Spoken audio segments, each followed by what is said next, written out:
नमस्ते। थर्ड आई में आपका स्वागत है। आज हम लोग गुजरात की बात भी करेंगे और थोड़ा यूपी का रेफरेंस भी, क्योंकि जिस तरह से ताबड़तोड़ वहाँ का मंत्री परिषद बदला गया, चीफ मिनिस्टर बदले गए, कैबिनेट वो हुआ, उस तरह का कुछ एक उम्मीद थी कि यूपी में भी होगा, लेकिन यूपी में हुआ नहीं। और जब मैं इसको एक बार इस शो को करने वाला तैयारी कर रहा था तो मुझे एक उसमें कहीं से एक और सामंजस्य दिखाई दिया। यूपी के कृष्ण और गुजरात के कृष्ण, जो हमारे यूपी के कन्हैया, ब्रज, मथुरा में रहने वाले जो कृष्ण हैं, प्रेम, स्नेह, अपने मन की करने वाले, जो उनको लगता है वो करने वाले, दुनिया की बात वो नहीं। द्वारकाधीश जो हैं, जब गुजरात जाते हैं तो वहाँ वो राजकीय मान्यताओं से बंध जाते हैं, राजा के रूप में हम लोग उनको देखते हैं, राज्य के जो मैनेजमेंट होते हैं वो होते हैं। शायद यही डिफरेंस आप जब देखिएगा तो कहीं ना कहीं आपको लगेगा भी। यूपी के जो हमारे मुख्यमंत्री हैं वो अपने हिसाब से चल रहे हैं। वहाँ केशव मौर्य जी कह रहे हैं कि नहीं, इसके बाद डिसाइड होगा। उन्होंने खुद ही अनाउंस कर दिया कि मैं 35 साल बाद पहला मुख्यमंत्री हूँ जो ये रिकॉर्ड तोड़ने जा रहा हूँ कि मैं दोबारा मुख्यमंत्री फिर बनूंगा। ये बड़ी बात थी। एक तरह से वो सेल्फ डिक्लेयर उन्होंने कर दिया है कि अब जब बीजेपी की पुरानी दोबारा सत्ता आ रही है तो वही मुख्यमंत्री बनेंगे। उन्होंने बीजेपी की बात नहीं की, उन्होंने कहा मैं ही दोबारा मुख्यमंत्री बन के इस रिकॉर्ड को तोड़ूंगा। उधर क्या हुआ, हमारे जो द्वारका की बात, गुजरात की, वहाँ के जो विजय रूपानी साहब थे, उन्होंने जैसे ही कहा गया कि इस्तीफा, 1 मिनट के अंदर इस्तीफा, चू करने की हिम्मत नहीं, और सारा कुछ एज पर जैसा चाहते थे केंद्रीय नेतृत्व वैसा हो गया। मुझे जब अभी गुजरात मंत्रिमंडल का मैंने ये विस्तार देखा तो मुझे एक पुराना ऐड कहीं से याद आ गया। अगर आपको याद हो, एक ऐड आता था, मैं नाम भूल रहा हूँ उस एक्टर का, जो कहता था कि मैं घर के सारे बदल डालूंगा। वो कुछ एलईडी या सीएफएल का ऐड था, होता था, और कहता था सारे बदल डालूंगा। तो कुछ उसी तर्ज पे सारे मंत्री बदल डाले गए, मतलब सबको बदल दिया। विजय रूपानी जी शनिवार को 11 तारीख को झटपट त्यागपत्र देते हैं और 6 दिन के अंदर 16 तारीख को वो जो उनके पुराने 22 मंत्रिमंडल के सदस्य थे, उन सब पुराने मंत्रियों को ड्रॉप कर दिया जाता है। 24 नए मंत्री शपथ लेते हैं। भूपेंद्र पटेल जी एज चीफ मिनिस्टर शपथ लेते हैं, फर्स्ट टाइम एमएलए। और ये शपथ वैसे तो बुधवार को ऑलरेडी शेड्यूल्ड थी, राजभवन में सब तैयारी हो चुकी थी, मतलब सब मंडप सज गया था, लेकिन किन्हीं कारणों से, मेरे ख्याल में जो इतनी नए तरह का एक्सपेरिमेंट कर रही है भाजपा, उस पर देरी लगी और वो गुरुवार को, मतलब बृहस्पतिवार को 24 नए मंत्रियों ने शपथ ली। उस 24 नए मंत्रियों में 10 कैबिनेट हैं और 14 राज्य मंत्री हैं, जिसमें 5 को स्वतंत्र प्रभार है। दूसरा यह है कि इसमें से शायद 12 फर्स्ट टाइमर एमएलए हैं, पहली बार एमएलए बने हैं। लेकिन एक चीज़ ये भी स्पष्ट हो गया, और ये सब जगह आ रहा है, कि इस बार का जो कैबिनेट का फॉर्मेशन हुआ है गुजरात में, उसमें प्राइम मिनिस्टर नरेंद्र मोदी का डायरेक्ट इन्वॉल्वमेंट पूरी तरह से है। और उसमें शायद अमित शाह साहब की उतनी नहीं चली है। हालांकि कुछ पेपर वाले जो अमित शाह साहब का गुणगान करते हैं वो कह रहे नहीं उनकी, लेकिन अमित शाह साहब की चली नहीं है। अच्छा, ये पूरी कैबिनेट को ड्रॉप करना और नए चेहरे को लाने का जो कारण मुझे समझ में आता है कि एक तो लोगों का कोविड मिसमैनेजमेंट का भयंकर गुस्सा है। वो गुस्सा उत्तर प्रदेश में भी है, लेकिन उत्तर प्रदेश में चीफ मिनिस्टर बदल नहीं पा रहा है केंद्रीय नेतृत्व चाह के भी। गुजरात में उन्होंने रूपानी साहब से कहा और तुरंत रूपानी साहब ने नहीं, बाकी 22 मंत्रियों ने भी बिना कुछ चू चपड़ किए वो किनारे हो गए और नया मंत्रिमंडल आ गया।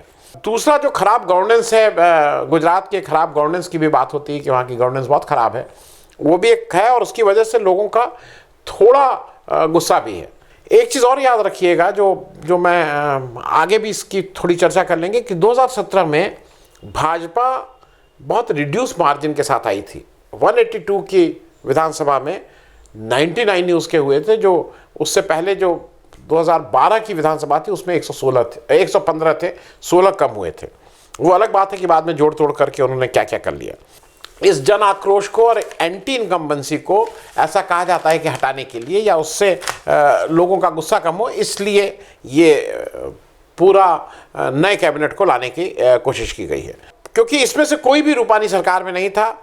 केवल 3 ऐसे लोग हैं जिनको पुराना कोई अनुभव है। उसमें एक राजेंद्र त्रिवेदी जी हैं, पुराने स्पीकर रहे हैं, कृष्ण सिंह राणा जी हैं और राघव जी पटेल हैं। ये 3 लोगों को अनुभव है, बाकी सारे लोग 21 लोग बिल्कुल फ्रेशर हैं। 15 महीने बाद चुनाव है, मतलब करीब 1 साल बाद चुनाव है। अब केंद्रीय नेतृत्व ने यह तय कर दिया है कि वो इस नई टीम के इसको आगे रख के चुनाव लड़ेंगे। कोशिश ये हो रही है, इमेज बदलने की कोशिश हो रही है।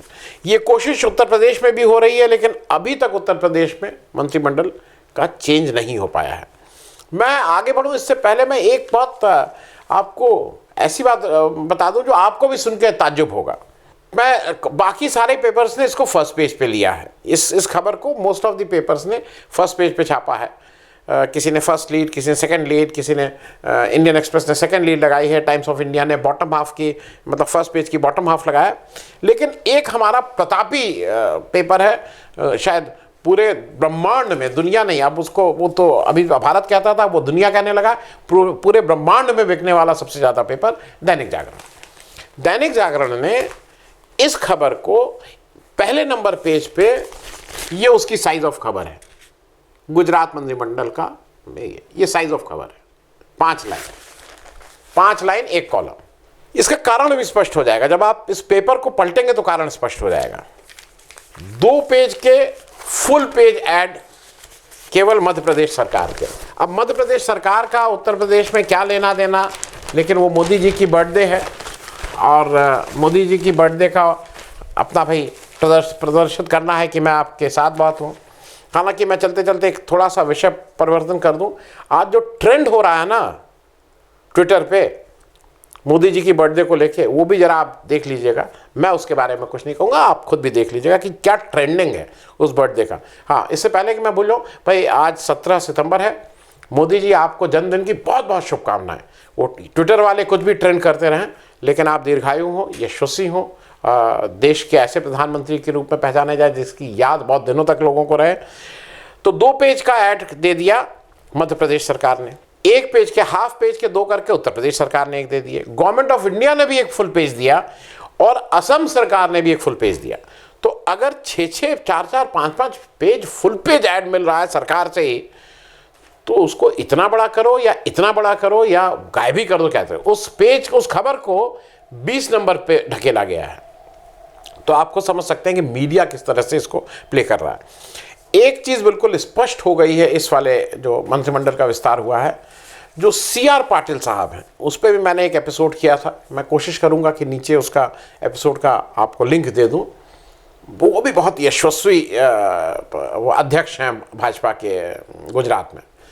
मतलब उनका आप पास्ट हिस्ट्री देखेंगे तो आपका बिल्कुल खुशी से आपका होगा कि कितना बढ़िया आदमी, कांस्टेबल से शुरू होकर के जेल यात्रा करके कई घोटालों में उनका नाम आया, लेकिन उस सबसे बाहर निकल के 128 या 108 केसेस खुद एडमिटेड थे।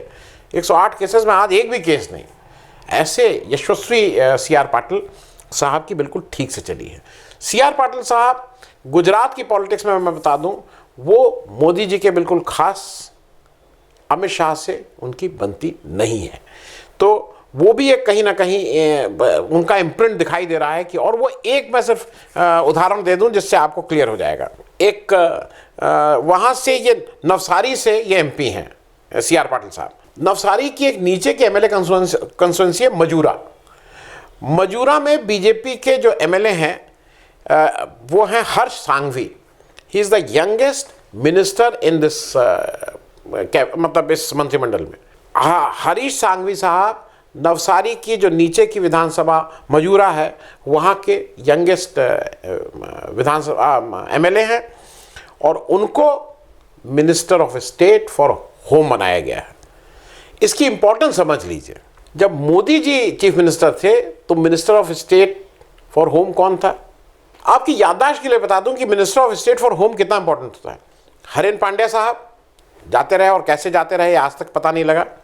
उसके बाद हमारे अमित शाह साहब, मतलब क्या काम किया इन्होंने। चीफ मिनिस्टर अपने पास होम रखता है अमूमन, और एक minister of state for all practical purposes वही होम मिनिस्टर रहता है।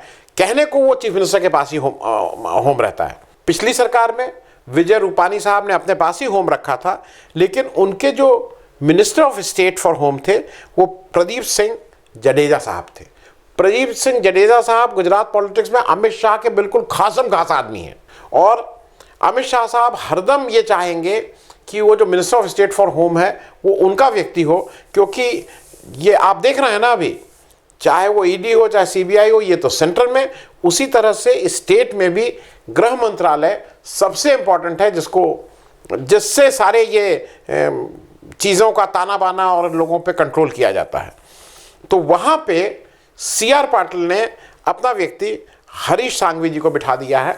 वैसे तो मंत्रालय मतलब 4 जो है उसके कैबिनेट मंत्री भूपेंद्र पटेल साहब ही चीफ मिनिस्टर ही रहेंगे। अब इसमें एक दो चीज़ें और थोड़ी समझ लीजिए। चीफ मिनिस्टर के अलावा इसमें 6 पाटीदार लोगों को और मंत्री बनाया गया है। रूपानी साहब के उसमें कुल 8 पाटीदार मंत्री थे, इस बार 6 प्लस एक चीफ मिनिस्टर 7 लोग पाटीदार मंत्री हैं।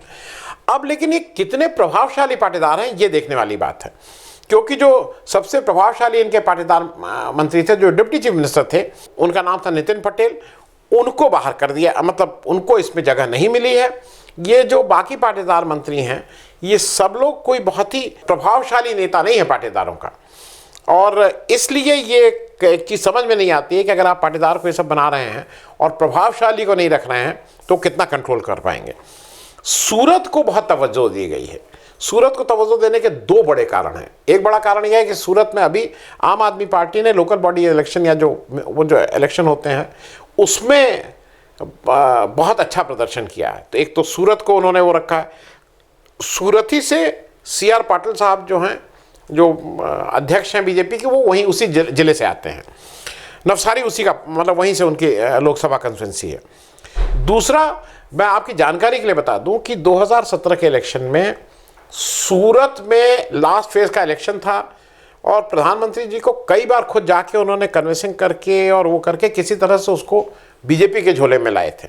नहीं तो ऐसा उम्मीद हो रही थी शुरू में कि वो शायद बीजेपी के हाथ से सूरत की ज़्यादातर सीटें निकल जाएं। शायद वहाँ 15 या 16 सीटें हैं सूरत जिले में। अब मैं थोड़ी देर जल्दी से एक बात आपको कर लूँ, कांग्रेस का क्या हुआ। 99 सीट 2017 में बीजेपी की थी, 77 सीट्स कांग्रेस की थी। 2019 में अप्रैल में 4 लोगों ने छोड़ा, फिर अक्टूबर में 6 लोगों ने छोड़ा, 10 जगह बाई इलेक्शन हुए, मतलब कांग्रेस छोड़े फिर कुछ बीजेपी, वो सब 10 जगह बाई इलेक्शन हुए। उसमें से 7 बीजेपी जीती, 3 कांग्रेस जीती।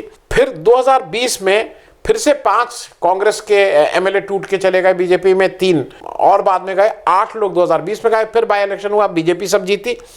अब कांग्रेस के 65 एमएलए रह गए हैं। लेकिन कांग्रेस के पास जो मुझे लगता है, जो उसके पास जिसको कहते हैं ना क्लोज, उनके पास जो तुरुप का इक्का है वो हार्दिक पटेल हैं। हार्दिक पटेल वर्किंग प्रेसिडेंट हैं, उनको कांग्रेस ने प्रेसिडेंट नहीं बनाया है, लेकिन हार्दिक पटेल पाटीदारों में उनका बहुत प्रभाव है और वो पाटीदारों के बड़े नेता हैं। एक और अभी जो सूचना आ रही है कि हार्दिक पटेल एक जगह इंस्ट्रूमेंटल हो सकते हैं, वो कन्हैया कुमार को शायद उनके माध्यम से, कन्हैया कुमार ऐसी बात चल रही है कि कांग्रेस ज्वाइन कर रहे हैं। तो अगर कन्हैया कुमार को वो कांग्रेस में ले आते हैं तो उनका कद भी बड़ा होगा।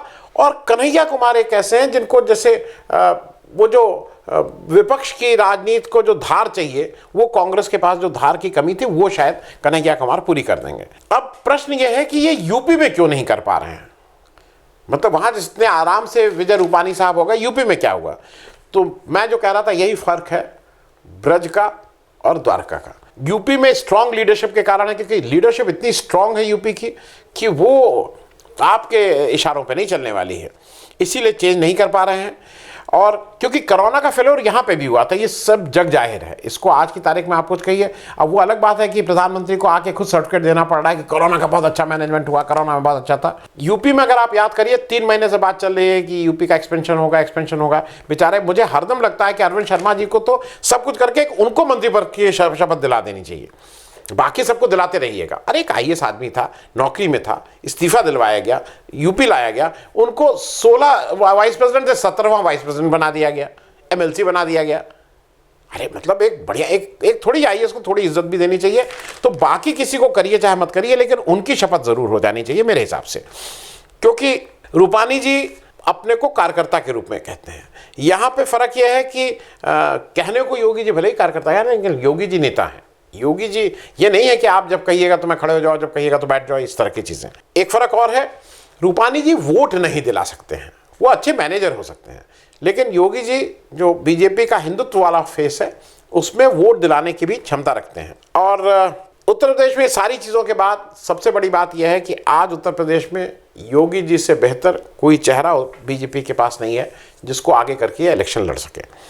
अब एक लास्ट में एक प्रश्न का मेरे पास जवाब नहीं है, आप भी इस पर थोड़ा विचार करिएगा कि एक वरिष्ठतम आपके 22-23 लोग 4 साल सरकार चलाते हैं और आपके हिसाब से अच्छी बुरी जो भी चलती है वो सरकार आज ये लगता है कि नहीं उसकी वजह से एंटी इनकम्बेंसी है, लोगों में गुस्सा है, लोगों में आक्रोश है, इत्यादि इत्यादि। उस 4 साल के गुस्से, आक्रोश और खराब सरकार चलाने को अगले 1 साल में बिल्कुल नए लोग जिनको कोई अनुभव नहीं है सरकार का, मतलब 24 में से 21 लोग जिनको कोई अनुभव नहीं है सरकार का, नए मुख्यमंत्री जो पहली बार एमएलए बन रहे हैं, ये लोग क्या उस 4 साल के मिसमैनेजमेंट को अपनी गुड गवर्नेंस से कवर कर पाएंगे? ये एक प्रश्न है जिसका आंसर मेरे पास भी नहीं है, आप लोग भी इस पर विचार करिएगा। Thank you so much. अंत में चलते चलते फिर एक बार, हम लोगों को आर्थिक मदद की थोड़ी ज़रूरत है। आप अगर हमें सब्सक्राइब करिएगा, हमारा कुछ एक वन टाइम कुछ एक मदद कर दीजिएगा आर्थिक, तो बहुत बहुत मेहरबानी होगी। Thank you so much. अगर आपको दी पब्लिक के कार्यक्रम पसंद आते हैं तो इन्हें लाइक करें। अगर आप इस वीडियो को YouTube पर देख रहे हैं तो चैनल को सब्सक्राइब करें, और अगर आप इसे फेसबुक पर देख रहे हैं तो दी पब्लिक के पेज को लाइक करें। अगर आप चाहते हैं कि हम निष्पक्ष पत्रकारिता को जारी रखते हुए आपसे जुड़े मुद्दों पर सवाल उठाते रहें तो हमें सहयोग करें। आपका छोटा से छोटा सहयोग भी इस मुहिम को जारी रखने में हमें ताकत देगा। डोनेट करने के लिए डिटेल्स जो हैं वो डिस्क्रिप्शन बॉक्स में दी गई हैं। धन्यवाद।